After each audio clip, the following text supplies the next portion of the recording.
പൊട്ടുകടല ചട്നി ഉണ്ടാക്കുന്നതിന് വേണ്ടി ഒരു ഇരുമ്പ് ചട്ടി അടുപ്പത്ത് വെച്ചിട്ടുണ്ട്. അതിലേക്ക് ഒരല്പം വെളിച്ചെണ്ണ ഒഴിച്ചു കൊടുത്തു. അതിൽ 3-4 അല്ലി വെളുത്തുള്ളി ഇട്ട് കൊടുക്കാം.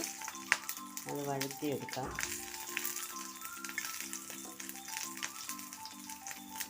അതിൻ്റെ കൂട്ടത്തിൽ ഒരു 4 പച്ചമുളക് കൂടെ ഇട്ട് കൊടുക്കും. അതിനെ ഒന്ന് മൂപ്പിച്ചെടുക്കാം.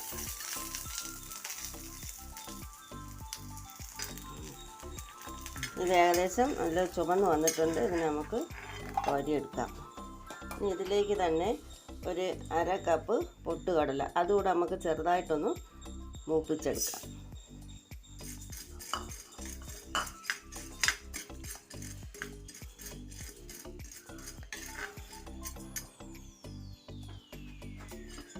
കടല ഏകദേശം നല്ല മൂത്ത് വന്നിട്ടുണ്ട്. അത് നമുക്ക് മാറി ഇതിൻ്റെ ഒരു പച്ച ചുവയുണ്ടല്ലോ, അതൊന്ന് മാറാൻ വേണ്ടി മാത്രമാണ് അതൊന്ന് ചൂടാക്കി എടുത്തത്. നമുക്ക് എടുക്കാം. ഇതിലേക്ക് നമുക്കിനി ഒരു സവാള ഒന്ന് വഴറ്റി കൊടുക്കും. അതുകൂടെ അല്പം ഒന്ന് ചെറുതായിട്ടൊന്ന് വാട്ടിയെടുക്കാം.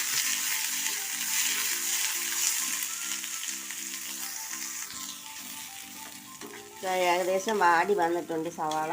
നമുക്കതിനെ എടുക്കാം. ഇനി ഇതെല്ലാം ഒന്ന് ചൂടാറട്ടെ. ചൂടാറിയതിന് ശേഷം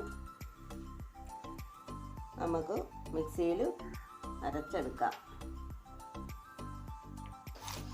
ഇതിൻ്റെ ചൂടെല്ലാം ആറിയിട്ടുണ്ട്. നമുക്കൊരു ജാറിലേക്ക് ഇട്ട് കൊടുക്കാം. കൂട്ടത്തിൽ ഒരു 2 ടേബിൾ സ്പൂൺ തേങ്ങ കൂടെ ഇടാം. ഇത് ഓപ്ഷണലാണ്, വേണമെന്നുള്ളവർക്ക് ചേർക്കാം. ഇല്ലെങ്കിൽ കടല മാത്രമായി ചേർത്താലും മതി. ഇതിലേക്ക് അല്പം ഉപ്പ് കൂടി ചേർത്ത് കൊടുക്കാം.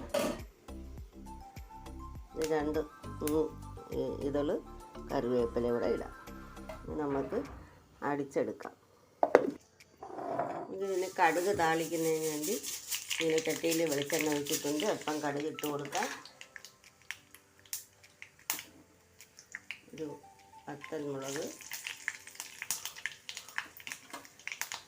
2 ഇല കരിവേപ്പില.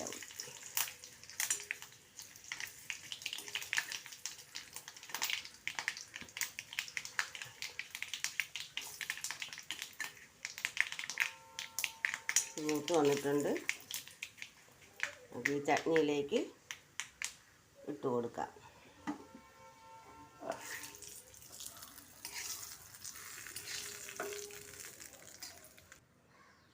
പൊട്ടുകടല ചട്നി ഇവിടെ റെഡി ആയിട്ടുണ്ട്. ഇത് ദോശയുടെ കൂടെ ഇഡ്ഡലിക്കും ഒക്കെ കഴിക്കാൻ പറ്റുന്ന ഒരു ചട്നിയാണിത്. ഇത്രയും ഒരു കട്ടിയിലാണ്, അധികം ലൂസാകാതെ അധികം ടൈറ്റ് ആവാതെ ഉള്ള രീതിക്കാണ് എടുത്തിട്ടുള്ളത്. നല്ല ടേസ്റ്റാണ്. എല്ലാവരും ഉണ്ടാക്കി നോക്കണം. എൻ്റെ ഈ വീഡിയോ കണ്ട് ഒന്ന് ലൈക്ക് ചെയ്ത് സബ്സ്ക്രൈബ് ചെയ്ത് സപ്പോർട്ട് ചെയ്ത് സഹായിക്കണേ. നാളെ നല്ലൊരു റെസിപ്പിയുമായിട്ട് വരുന്നതാണ്. Thank you.